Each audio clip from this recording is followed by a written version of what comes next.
The ivory invitation trembled in my hands as I stood in the back of the church, my bridesmaid's dress feeling like a straitjacket. This wasn't happening. It couldn't be happening. But there he was, Frederick, my fiancé of 2 years, standing at the altar in his tailored tuxedo. The same tuxedo we'd picked out together for our wedding next spring. I'm Morgan, and this was supposed to be my best friend Genesis's wedding. Except Genesis wasn't marrying her boyfriend Jake, she was marrying Frederick. My Frederick. "Morgan, you need to take your place," Ruby whispered, tugging at my arm. "The ceremony's about to start." I yanked away from her grip. "Did you know?" The words came out as a hiss. Ruby's face said everything. They'd all known, every single one of them. The wedding march began to play, and my stomach lurched. The wooden doors swung open, revealing Genesis in a flowing white gown, the same style I'd shown her from my wedding Pinterest board. "I can't do this," I choked out. "Morgan, please," Ruby pleaded. "Don't make a scene." But I was already moving, not toward my designated spot in the procession, but straight down the center aisle. Whispers erupted as I strode past the guests. Frederick's eyes widened when he saw me coming. "Morgan," he started, but I cut him off. "When were you going to tell me?" My voice carried through the church. "Or were you just going to send me a postcard from your honeymoon?" Genesis appeared beside him, her veil trailing behind her. "Morgan, you need to leave." "Leave?" I laughed, the sound brittle and sharp. "Like you left with my fiancé." The murmurs from the guests grew louder. I spotted Vera filming with her phone, probably already planning how to spin this on social media. "It wasn't planned," Frederick said weakly. "It just happened." "Just happened?" I reached for the diamond necklace he'd given me on our anniversary, the one I'd worn today thinking it would show him what he was throwing away. "Like this just happened." I yanked it off, the clasp breaking.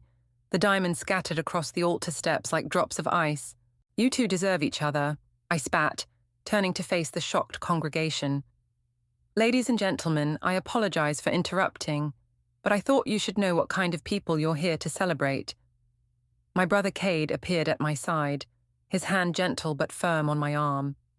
"Come on, sis, let's go." As he led me toward the exit, Genesis called out, "Morgan, wait." I spun around one last time. "You are my best friend. I trusted you with everything." My voice cracked. I hope it was worth it. The heavy church doors slammed behind us with a satisfying boom. In the parking lot, my legs finally gave out, and Cade caught me before I hit the ground. "I've got you," he whispered, holding me as I sobbed. "I've got you." Through my tears, I watched the church where I'd lost everything. My fiancé, my best friend, and my faith in happy endings. But something else was rising through the pain, something hot and determined. They thought they could just discard me and move on with their perfect little life. They had no idea what was coming. 3 days after the wedding, I sat in my office staring at my phone. 17 missed calls from Genesis, 23 from Frederick, and countless messages I couldn't bring myself to read. The notification for another wedding photo on Instagram made me want to throw my phone through the window. "Morgan," my assistant poked her head in. "Ruby's here to see you." I straightened my blazer, composing myself. "Send her in." Ruby walked in, carrying 2 coffee cups. "I brought peace offerings." "Peace offerings require peace," I said, not looking up from my computer. "And you lost that right when you helped them plan their wedding behind my back." She set the coffee on my desk anyway. "I wanted to tell you. We all did, but Genesis said..." "Genesis said what?" I finally met her eyes. "That it would be better to humiliate me in front of 200 people. She said Frederick had already ended things with you. The laugh that escaped me was hollow. "Really? That's interesting, considering he was in my bed 2 weeks ago, promising we'd start looking at houses after their wedding." Ruby's face paled. "Oh, God." "Yeah, oh, God." I stood up, walking to the window. How long? How long were they sneaking around?" 6 months, Ruby whispered, "since that business trip to Miami." The memory hit me like a punch to the gut. I'd helped Genesis pack for that trip, even lent her my favorite sundress. While I'd been planning my wedding, My office phone buzzed. "Your 2 p.m. is here." "I have to go," I told Ruby. "I have a client waiting." "Morgan, please. Let me explain." "Explain what? How you all watched me try on wedding dresses while knowing my fiancé was sleeping with my best friend?" I opened my office door. "Get out." After she left, I cancelled my afternoon appointments and drove to my brother's apartment. Cade opened the door, took one look at my face, and pulled me inside. "I found this in my email," he said, handing me his laptop. "Thought you should see it." It was a mass email from Frederick to their law firm's partners, announcing his promotion to senior partner and his marriage to Genesis. The date on the email was from 2 weeks ago. "He planned it," I said, my voice shaking. "He planned everything. The promotion, the wedding, while I was still wearing his ring."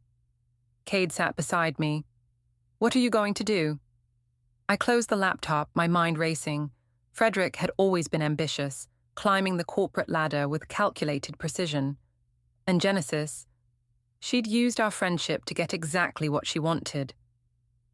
"They think they've won," I said slowly. "They think I'll just disappear and let them have their perfect life." "Morgan," Cade's voice held a warning. "Don't do anything stupid." My phone buzzed with a text from Nigel, a senior partner at Frederick's firm. "Need to talk. It's about Frederick. Meet me?" I showed Cade the message. "They want a war? I'll give them one." "Sis, revenge won't make you feel better."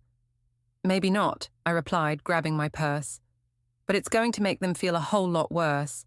I left Cade's apartment with purpose in my steps. Frederick and Genesis had taken everything from me. Now it was my turn to take everything from them. The upscale restaurant was nearly empty when I met Nigel. He sat in a corner booth, his usually immaculate appearance slightly disheveled, tie loosened. "Thank you for coming," he said, sliding a folder across the table. "This isn't just about your personal vendetta anymore." I opened the folder and froze. Inside were documents showing suspicious transfers from the firm's client accounts to offshore holdings, all authorized by Frederick. "He's been cooking the books," Nigel explained, his voice low. "Using client funds to maintain a lifestyle he couldn't afford. That promotion? He blackmailed his way into it." "How long have you known?" "Long enough." Nigel's fingers drummed the table. But I needed proof, and now I need someone with nothing left to lose. A waiter approached, and we fell silent until he left. "Genesis knows," I said, realization dawning. "That's why she jumped ship from her PR firm to work at yours." "Smart girl." Nigel smiled grimly. "She's been helping him cover his tracks. Your ex-bestie has quite the talent for making problems disappear." My phone buzzed. A text from Genesis. "Please talk to me. I can explain everything." I ignored it, focusing on the documents. "Why are you showing me this?" "Because the board meeting is in 3 weeks. Frederick's presenting the quarterly reports. If someone were to expose these discrepancies, then—" He left the sentence hanging. "He'd lose everything," I finished. "The job, the reputation, the perfect life he stole from me." "Exactly." Nigel leaned forward. "But it has to be handled delicately. One wrong move and—" The restaurant door opened, and Frederick walked in with a client. I ducked instinctively, but it was too late. His eyes met mine, narrowing at the sight of Nigel. "Well, well," Frederick said, approaching our table. "Quite the cozy meeting." "Frederick," Nigel nodded coolly. "Busy day of creative accounting?" Frederick's smile tightened. "Morgan, can we talk? Privately?" "Nothing to talk about," I replied, gathering the documents. "Don't do anything stupid," Frederick warned, grabbing my arm. "You have no idea what you're getting into." I yanked away from his grip. "Like you had no idea you were sleeping with my best friend while planning our wedding." "Keep your voice down," he hissed. "Or what? Afraid your client might hear about your extracurricular activities." Frederick's face darkened. "Last warning, Morgan. Walk away. Like you did." I stood up, matching his glare. "You should have killed me at the church, Frederick. It would have been kinder than what I'm going to do to you." I walked out, heart pounding. In my car, My phone lit up with a message from an unknown number. It was a photo of Genesis and Frederick at their wedding, looking perfect and happy. The caption read, "Remember when this was supposed to be you? Too bad you weren't enough." I recognized Vera's writing style. Of course she'd joined their side. She'd always envied what I had. My hands shook as I started the car. They thought they could threaten me. They thought I would break. I pulled out my phone and dialed Nigel's number. "I'm in. Tell me exactly what you need me to do." The game was on, and this time I wasn't playing by anyone's rules, but my own. The charity gala was in full swing when I arrived, wearing the red dress I'd originally bought for my engagement party. Heads turned as I walked in. They hadn't expected me to show up at an event hosted by Frederick's law firm. "Bold move," Ruby said, intercepting me at the bar. "Genesis is going to flip." "That's the plan." I sipped my champagne, scanning the room. "How's the happy couple?" "Fighting." Ruby lowered her voice. "Frederick's been sleeping at the office. Apparently, the honeymoon phase lasted about 3 days." I smiled behind my glass.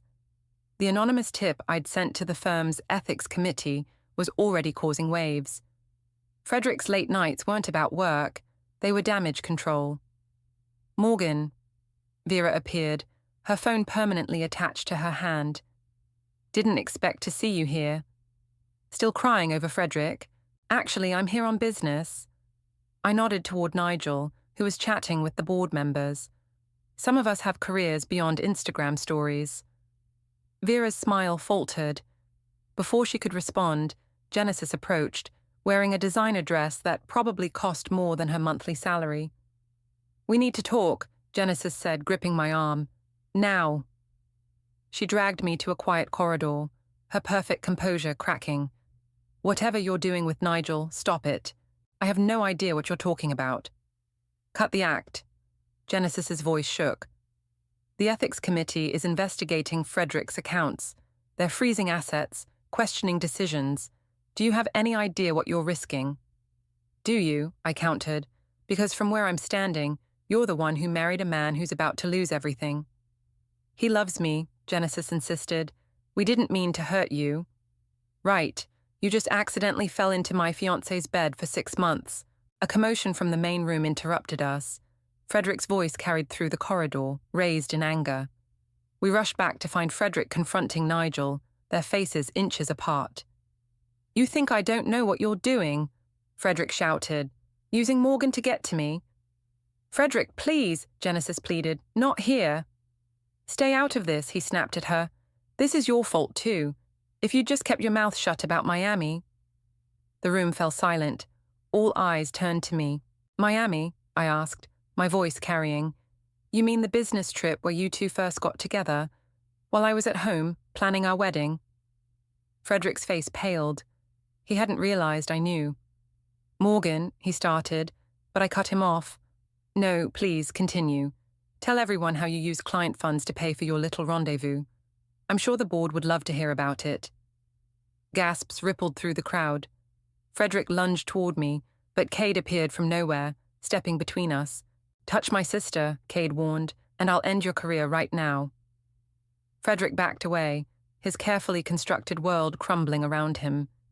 Genesis stood frozen, her designer dress suddenly looking like a costume she'd borrowed. "The board meeting's next week," I said loudly enough for everyone to hear. "I wonder what other surprises might come out." I walked away, leaving chaos in my wake. My phone buzzed. A text from Nigel. "Phase 1 complete. Ready for Phase 2? I replied with a single word. "Absolutely." The night wasn't over yet, and neither was my revenge. The morning of the board meeting, I sat in Nigel's office reviewing the final documents. Each page revealed more of Frederick's fraud. Client funds diverted to personal accounts, falsified reports, fabricated investments. "Once I present these," Nigel said, "there's no going back." A knock at the door made us both jump. Genesis stood there, mascara streaked down her face. "He's gone," she said, her voice breaking. "Frederick cleaned out our accounts and disappeared last night." I exchanged looks with Nigel. This wasn't part of the plan. "How much did he take?" Nigel asked. Everything. Genesis collapsed into a chair. The house down payment, my savings, even my mother's medical fund. She turned to me. You were right. About everything. Before I could respond, Ruby burst in. Turn on the news. Now. Nigel flipped on the office TV. Frederick's face filled the screen, standing outside the courthouse. Allegations of embezzlement are completely false, he was saying.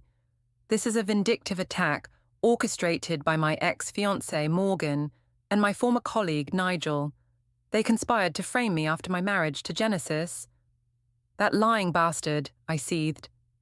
Wait, Genesis interrupted, staring at her phone. He just transferred something to me. Oh, God. She handed me her phone.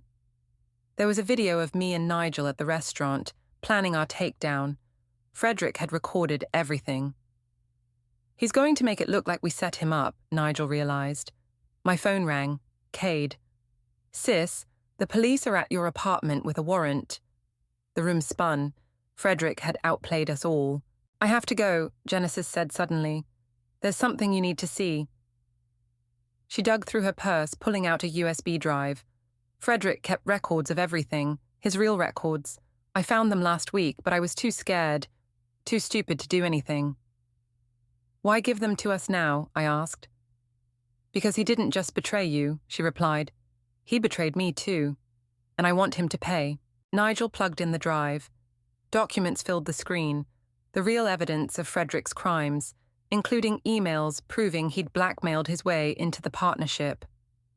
The board meeting starts in 20 minutes, Nigel said. If we move fast. We can't, I cut in. He's already spinning the story. If we present this now, it'll look like another setup. Then what do we do? Genesis asked. I looked at the news, where Frederick was still playing the victim. Two could play at that game. Ruby, I said, call every reporter you know. Tell them the real story of how Frederick seduced his fiancé's best friend while embezzling millions. Genesis, you're going to give a tearful interview about how he manipulated and abandoned you. And the evidence? Nigel asked. We send it directly to the FBI. I smiled grimly. Let's see him try to charm his way out of a federal investigation. Genesis wiped her eyes, straightening her shoulders. I'll do it. I owe you that much. You owe me nothing, I replied. This isn't about revenge anymore. This is about justice. My phone buzzed with another news alert. Frederick was calling an emergency press conference. Ready? I asked the room. They nodded. It was time to show Frederick that karma wasn't just a concept. It was coming for him. And its name was Morgan. The press conference was a circus. Frederick stood at the podium, playing the role of the wronged party perfectly. Until Genesis walked in. My wife, Frederick announced, reaching for her hand. Who'll confirm these allegations are false? Genesis stepped away from his grasp. Actually, I'm here to tell the truth. The reporters leaned forward, cameras flashing. The truth? Frederick's smile wavered. Darling, you're upset. Let's discuss this privately. Like you privately discussed our marriage while engaged to Morgan. Genesis turned to face the cameras. Or like you privately discussed using my PR skills to cover up your embezzlement. Frederick lunged for the microphone, but Nigel was faster. The FBI has been notified, he announced. They're reviewing evidence of systematic fraud spanning the last 18 months. You're lying, Frederick snarled, but his face had gone pale. Am I? I stepped forward, holding up my phone. Because I just got an interesting call from your offshore bank. Seems they don't take kindly to fraudulent transfers. The room erupted with questions. Cameras swiveled between us like a tennis match. This is absurd, Frederick laughed, but sweat beaded on his forehead. Morgan's just bitter about our relationship. Relationship, Genesis cut in. You mean how you manipulated both of us? Used me to launder money while promising Morgan a future? Genesis, shut up, Frederick hissed. No. She pulled out her phone. Should I play the recording of you admitting to the blackmail? Or the one where you bragged about stealing client funds?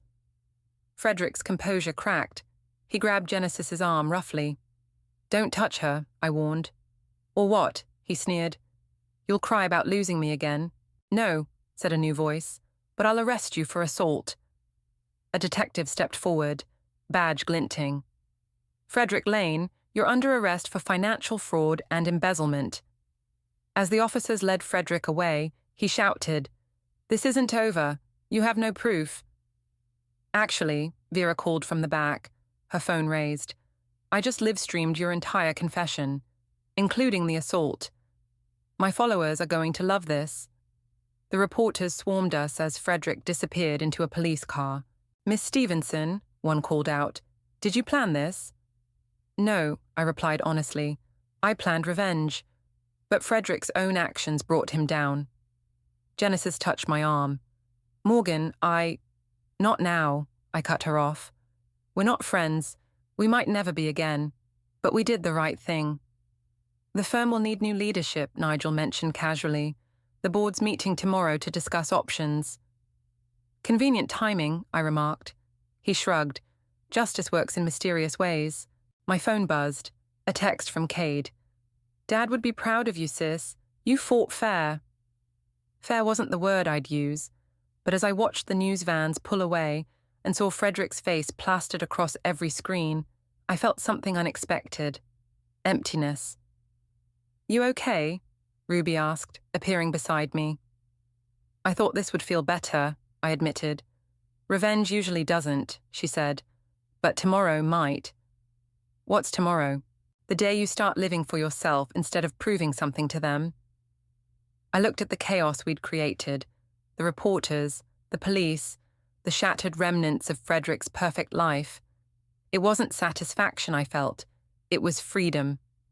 "Tomorrow," I agreed. "But first, I need a drink."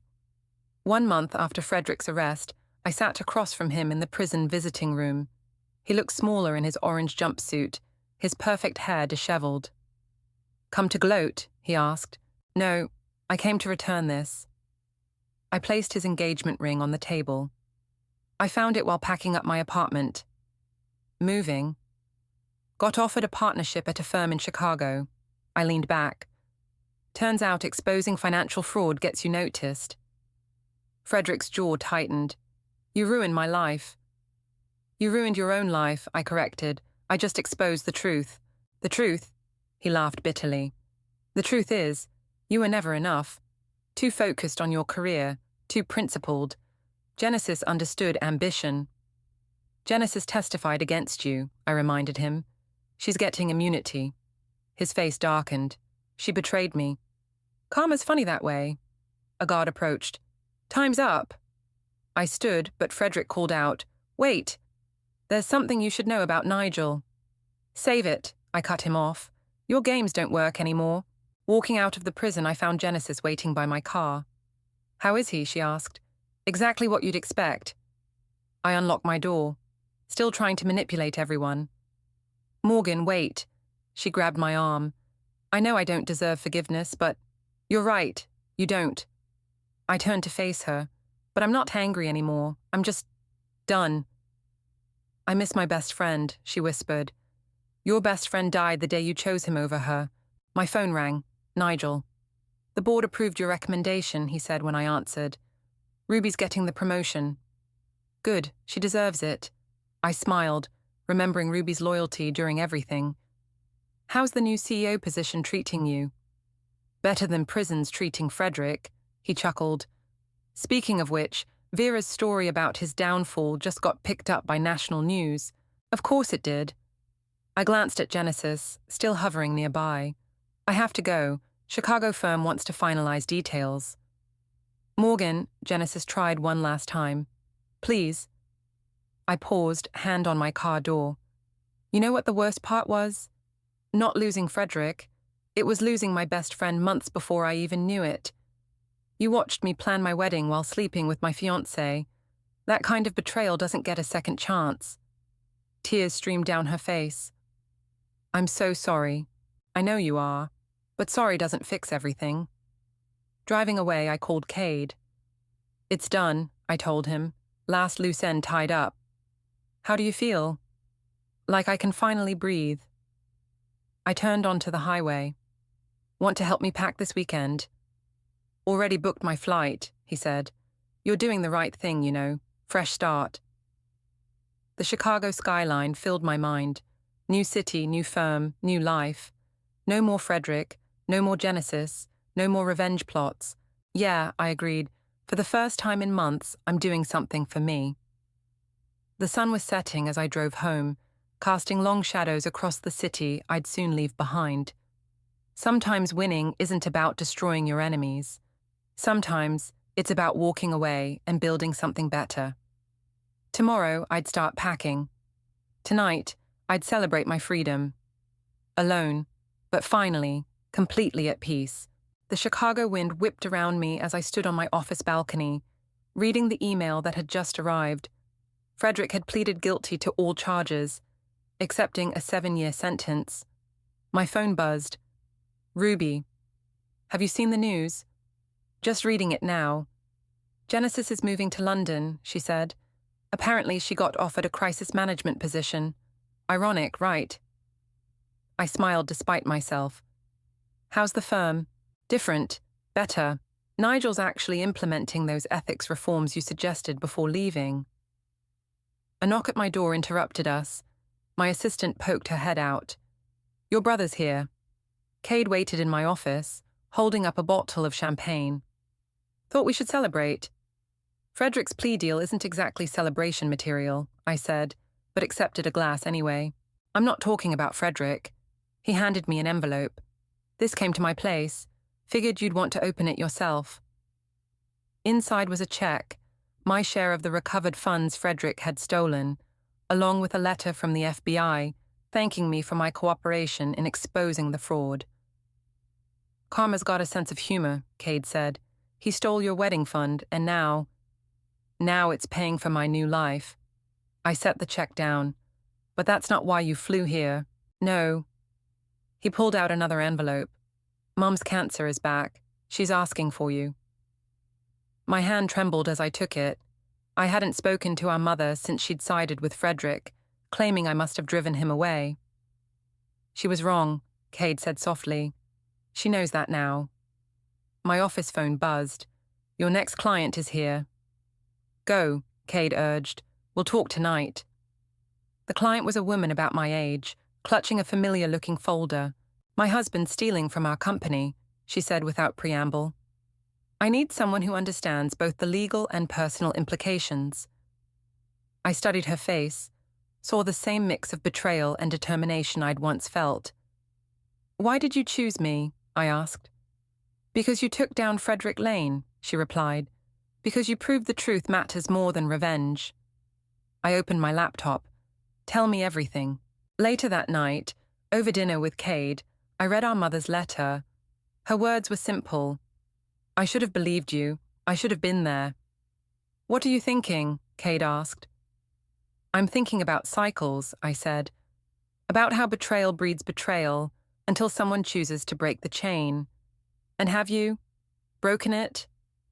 I thought about my new client, about Genesis in London, about Frederick in prison, about my mother, reaching out across the divide.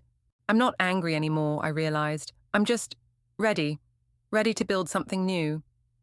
Speaking of building, Cade grinned, Ruby mentioned Nigel's flying in next week for that merger meeting. Don't start, I warned, but felt my cheeks warm. Hey, I'm just saying, some people enter our lives to teach us what we don't want. Others show up afterward to remind us what we deserve. I raised my glass. To lessons learned? To lessons learned, he agreed. And to my sister, who finally learned to fight for herself instead of against others. Outside, Chicago's lights sparkled like stars. My phone stayed quiet. No drama, no revenge plots, no betrayals. Just possibility, stretching out before me like an open road. Sometimes the best revenge isn't revenge at all. It's living well, loving wisely, and leaving the past where it belongs, behind you.